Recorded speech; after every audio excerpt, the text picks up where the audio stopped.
নমস্কার বন্ধুরা, সবাই কেমন আছেন? আশা করি সবাই খুব ভালো আছেন, সুস্থও আছেন।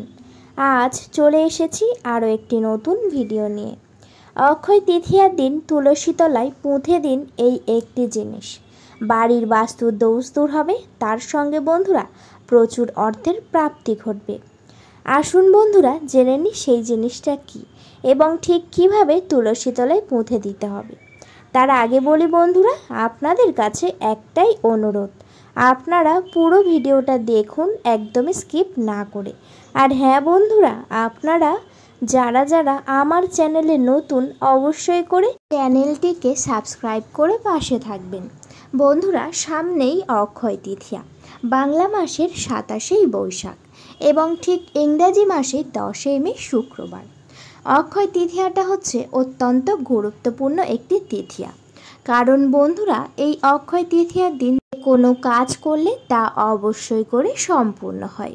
সেই জন্যে বন্ধুরা অবশ্যই করে অক্ষয় তৃতীয়ার দিন বাড়ির তুলসী তলায় এই জিনিসটি পুঁতে দিতে হবে। তাহলে বন্ধুরা বাড়ির বাস্তুর দোষ কিন্তু একেবারে দূরে চলে যাবে। অনেকের বাড়িতে বাস্তুর দোষ থাকে, নানান কারণে বাড়িতে বাস্তুর দোষ তৈরি হয়, কিন্তু বন্ধুরা সেই সব বাস্তুর দোষ কিছুতেই যায় না। সেক্ষেত্রে কিন্তু এই অক্ষয় তৃতীয়ার দিনটা অত্যন্ত গুরুত্বপূর্ণ। বাড়ি থেকে যদি বাস্তু দোষ একেবারেই দূর করতে চান, তাহলে অবশ্যই করে অক্ষয় তৃতীয়ার দিন এই কাজটি করতে হবে। এই কাজটি আমি আপনাদের বলে দেব। তার আগে বলি বন্ধুরা, অক্ষয় তৃতীয়ার দিন কিছু নিয়ম অবশ্যই করে মানতে হবে। যেমন বন্ধুরা, অক্ষয় তৃতীয়ার দিন কিন্তু বাড়িতে অবশ্যই করে নিরামিষ খাবার গ্রহণ করবেন। ভুল করেও বন্ধুরা বাড়িতে আমিষ জাতীয় কিছু খাবার একেবারেই খাবেন না, কারণ বন্ধুরা যে কোনো শুভ দিন বা পুজো থাকলে অবশ্যই করে কিন্তু বাড়িতে নিরামিষ খাবার গ্রহণ করতে হয়। যেমন বন্ধুরা অনেকেই আছেন যারা নিরামিষ খাবার খেতে একেবারেই ভালোবাসেন না, সেক্ষেত্রে হয়তো ভাবছেন অক্ষয় তৃতীয়ার দিন আমিষ জাতীয় কিছু খাবার খাবেন। সেক্ষেত্রে একটা কথাই বলবো বন্ধুরা, একেবারেই সেই সব আমিষ জাতীয় খাবার একেবারেই খাবেন না। আপনারা কিন্তু অবশ্যই করে নিরামিষ খাবার গ্রহণ করবেন। আমিষ খাবারের মধ্যে যে সকল খাবারগুলি একেবারেই বর্জনীয় তা হচ্ছে বন্ধুরা, আপনারা যে কোনো খাবার খেতে পারেন, কিন্তু তার মধ্যে থেকে যেমন আপনারা খাবেন না রসুন, পেঁয়াজ, ডিম, মাছ, মাংস ইত্যাদি এইসব জিনিসগুলি কিন্তু একেবারেই বাড়িতে তুলবেন না বা খাবেন না। বাইরে থেকেও কোনো রকম খাবার কিন্তু একেবারেই খাবেন না। এই নিয়মটি যদি মানেন তাহলে কিন্তু মা লক্ষ্মীর আশীর্বাদ পাবেন। এছাড়াও বন্ধুরা অক্ষয় তৃতীয়ার দিন বাড়িতে অবশ্যই করে এই একটি জিনিস আপনারা নিয়ে আসতে পারেন। তা হচ্ছে বন্ধুরা বাড়িতে অবশ্যই করে কিন্তু সোনার গহনা বা রূপোর গহনা কিন্তু কিনে নিয়ে আসতে পারেন। অনেকেই এমন আছেন সোনার গহনা হোক বা রূপোর গহনা হোক বাড়িতে নিয়ে আসতে পারবেন না বা কিনতে পারবেন না। সেক্ষেত্রে কিন্তু আপনারা অবশ্যই করে তামার পাত্র বা পিতলের পাত্র কিনে নিয়ে আসবেন। এই জিনিসগুলি অক্ষয় তৃতীয়ার দিন বাড়িতে নিয়ে আসা অত্যন্ত শুভ বন্ধুরা। তো বন্ধুরা আসি এবার মূল পর্বে। এমন কি জিনিস যা তুলসী তলায় পুঁতে দিলে কিন্তু আপনাদের বাড়ির বাস্তুর দোষ একেবারেই দূর হবে, তার সঙ্গে কিন্তু আপনাদের বাড়ি থেকে নেগেটিভ এনার্জিও দূর হবে, নজর দোষ দূর হবে এবং আপনাদের সকল প্রকার খারাপ শক্তি বাড়ি থেকে একেবারেই দূরে চলে যাবে।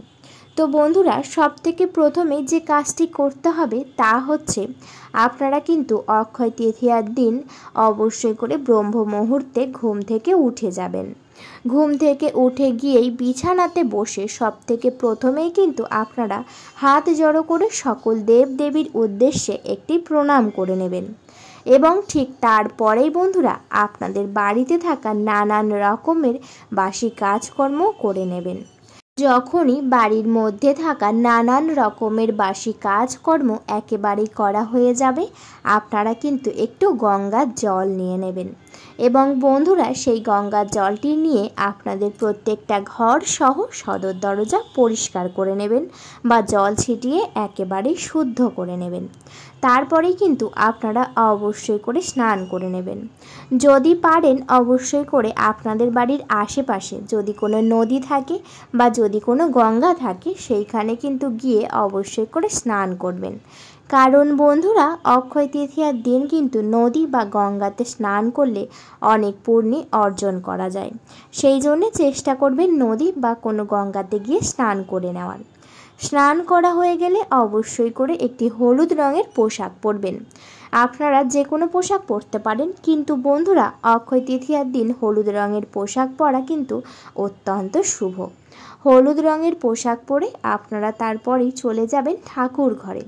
ঠাকুর ঘরে গিয়ে কিন্তু ঠাকুর ঘর মুছে একেবারেই পরিষ্কার পরিচ্ছন্ন করে নেবেন। তারপরে বন্ধুরা কিছু হলুদ ফুল নিয়ে আসবেন। হলুদ ফুল, তার সঙ্গে সাদা ফুল, নানান রকমের ফুল অবশ্যই করে নিয়ে আসবেন। সেই ফুলগুলি নিয়ে এসে কিন্তু ঠাকুর ঘর খুব সুন্দর করে সাজিয়ে তুলবেন এবং সমস্ত দেবদেবীকে অবশ্যই করে মালা দিয়ে অর্পণ করবেন। সেই ফুল অর্পণ করা হয়ে গেলে মা লক্ষ্মীর সামনে একটি ঘট স্থাপন করবেন, যেটাকে বলা হয় লক্ষ্মী ঘট। সেই ঘরটি ভালো করে নিয়ে তাতে আমের পল্লব দেবেন এবং অবশ্যই করে নারকেল দেবেন বা ডাবও আপনারা চাইলে দিতে পারেন। খুব সুন্দর করে যখনই ঘরটি সাজানো হয়ে যাবে আপনারা কিন্তু সমস্ত রকম নৈবেদ্য সাজিয়ে নেবেন। যেমন আপনারা অবশ্যই করে বিশেষ রকমের মিষ্টি ফল আপনাদের সামর্থ্য অনুযায়ী ভোগ নিবেদন করে নেবেন। এবার যে জিনিসগুলি লাগবে বন্ধুরা তা আমি এবার আপনাদের বলে দেব। আপনাদের লাগবে একটি পান পাতা। হ্যাঁ বন্ধুরা, একেবারেই ঠিক শুনেছেন, আপনারা নিয়ে নেবেন একটি পান পাতা। দেখবেন যেন সেই পান পাতাটা একেবারেই নিখুঁত হয়। সেই পান পাতার উপরে একটি লক্ষ্মী কড়ি রাখবেন এবং তার সঙ্গে রাখবেন এক গাঁট হলুদ। হ্যাঁ বন্ধুরা, একেবারেই ঠিক শুনছেন, একটি লক্ষ্মী কড়ি এবং এক গাঁট হলুদ এবং তার সঙ্গে অবশ্যই করে রাখবেন গৌমতী চক্র। আপনারা অনেকেই ভাবছেন গৌমতী চক্র কি? আপনারা যে কোনো দর্শকর্মার দোকানে চলে যাবেন, সেখান থেকে কিন্তু আপনারা এই গৌমতী চক্র, লক্ষ্মী কড়ি এবং তার সঙ্গে আপনারা কিন্তু অবশ্যই করে এক গাঁট হলুদ দিয়ে দেবেন সেই পান পাতার উপর। এবং তারপরেই আপনারা অল্প পরিমাণ অখণ্ড আতপ চাল নেবেন এবং সেই আতপ চালের উপরে অবশ্যই করে একটু হলুদ মাখিয়ে সেই আতপ চাল, যেটাকে বলা হয় আলো চাল, একেবারে হলুদ রঙের করে নেবেন।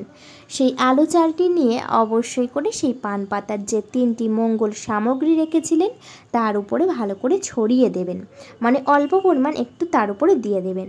তার উপরে একটু ভালো করে ফুল দিয়ে দেবেন এবং সেই সব কিছু একসঙ্গে মঙ্গল সামগ্রী নিয়ে কিন্তু আপনাদের যে স্থানে মা লক্ষ্মী বিরাজমান বা আপনাদের যে স্থানে মা লক্ষ্মী সহ নারায়ণ আপনাদের ইষ্ট দেবতারা আছে তাদের চরণে অবশ্যই করে অর্পণ করবেন। এবং অর্পণ করা হয়ে গেলে আপনারা হাত জড়ো করে আপনাদের বাড়ির সকল সমস্যা জানাবেন এবং আপনাদের মনস্কামনা অবশ্যই করে জানাবেন। যখনই জানানো হয়ে যাবে আপনারা ধূপ জেলে, প্রদীপ জেলে ভালো করে মা লক্ষ্মী সহ সমস্ত দেবদেবীকে আরতি করে নেবেন। আরতি করে পুজো সম্পূর্ণ করে নেবেন। তারপরে কিন্তু আপনাদের যে স্থানে তুলসী মঞ্চ আছে অর্থাৎ তুলসী তলায় চলে যাবেন। তুলসী তলায় গিয়ে সবথেকে প্রথমেই কিন্তু জল অর্পণ করবেন। জল অর্পণ করা হয়ে গেলে বন্ধুরা আপনারা সেই স্থানেও ভালো করে ভোগ নিবেদন করবেন, প্রদীপ জ্বালাবেন, ধূপ জ্বালাবেন, ভালো করে তুলসী মঞ্চটা একেবারেই ফুল দিয়ে সুন্দর করে সাজিয়ে তুলবেন। তারপরে পূজা সম্পূর্ণ করে আপনারা কিছুক্ষণের জন্য বাইরে বেরিয়ে যাবেন। কিছুক্ষণ পরে আবার চলে যাবেন ঠাকুর ঘরে। ঠাকুর ঘরে গিয়েই সবথেকে প্রথমেই হাত জড়ো করে সকল দেবদেবীর উদ্দেশ্যে প্রণাম করে নেবেন এবং যে সকল ভোগ নিবেদন করেছিলেন তা কিন্তু তুলে নেবেন এবং সবাইকে প্রসাদ হিসাবে গ্রহণ করাবেন। তারপরে বন্ধুরা যে মঙ্গল সামগ্রী আপনারা দিয়েছিলেন অর্থাৎ যে পান পাতার উপর মঙ্গল সামগ্রী দিয়েছিলেন সেই পান পাতাটি আপনারা হাতে করে তুলে নেবেন। হাতে করে তোলার সময় অবশ্যই করে বলবেন জয় মা লক্ষ্মীর জয়, সবার মঙ্গল করো, এই কথাটি বলে সেই পান পাতাটি তুলে নেবেন। তুলে একটি ভালো জায়গায় অর্থাৎ ঠাকুর ঘরে আপনারা মা লক্ষ্মীর সামনেই রাখবেন। তারপরে নিয়ে নেবেন একটি আপনারা লাল কাপড়, যেটাকে বলা হয় বন্ধুরা শালু কাপড়, লাল শালু কাপড়ের টুকরো নেবেন এবং তার মধ্যে থাকা যে মঙ্গল সামগ্রীগুলি ছিল, যেমন লক্ষ্মীকড়ি, গৌমতী চক্র এবং অল্প আতপ চাল এবং তার সঙ্গে যে হলুদ ছিল, অবশ্যই করে সেই লাল কাপড়ের মধ্যে দেবেন এবং ভালো করে পুঁটলির আকারে বেঁধে নেবেন। পুঁটলি করা হয়ে গেলে সেই লাল শালু কাপড়টি নিয়ে চলে যাবেন তুলসী তলায় এবং তুলসী তলায় গিয়ে অর্থাৎ তুলসী মঞ্চর কাছে গিয়ে সবথেকে প্রথমে হাত জড়ো করে দেবী তুলসীর কাছে আপনারা অনুমতি চেয়ে নেবেন যাতে তুলসী তলায় একটুখানি মাটি খুঁড়তে পারেন। এবং বন্ধুরা, যখনই অনুমতি চাওয়া হয়ে যাবে আপনারা তুলসী তলায় একটু মাটি খুঁড়ে নেবেন এবং সেই মাটির মধ্যে আপনারা সেই লাল শালু কাপড়ের যেটি পুঁটলি বেঁধেছিলেন, অবশ্যই করে সেই পুঁটলিটি নিয়ে আপনারা তুলসী তলায় ভালো করে রাখবেন এবং তার উপরে ভালো করে মাটি ভালো করে চাপা দিয়ে দেবেন। দেখবেন বন্ধুরা, যেন এই কাজটি করার সময় কেউ যাতে একেবারেই না দেখতে পায়। আপনারা নিজে নিজে একান্ত একা একা এই কাজটি করবেন এবং কাজটি করার সময় অবশ্যই করে কিন্তু মা লক্ষ্মীর নাম মনে মনে স্মরণ করতে করতে কাজটি করবেন। দেখবেন বন্ধুরা, অক্ষয় তৃতীয়ার দিন এই কাজটি করলে আপনাদের অনেক ফল লাভ হবে। এই কাজটি করার সময় মনে অনেকটা বিশ্বাস রেখে করবেন, অনেক ফল লাভ পাবেন। বন্ধুরা, ভিডিওটা এই পর্যন্ত। ভিডিওটি যদি ভালো লাগে অবশ্যই করে ভিডিওতে লাইক করবেন, শেয়ার করবেন এবং বন্ধুরা সাবস্ক্রাইব করে পাশে থাকবেন।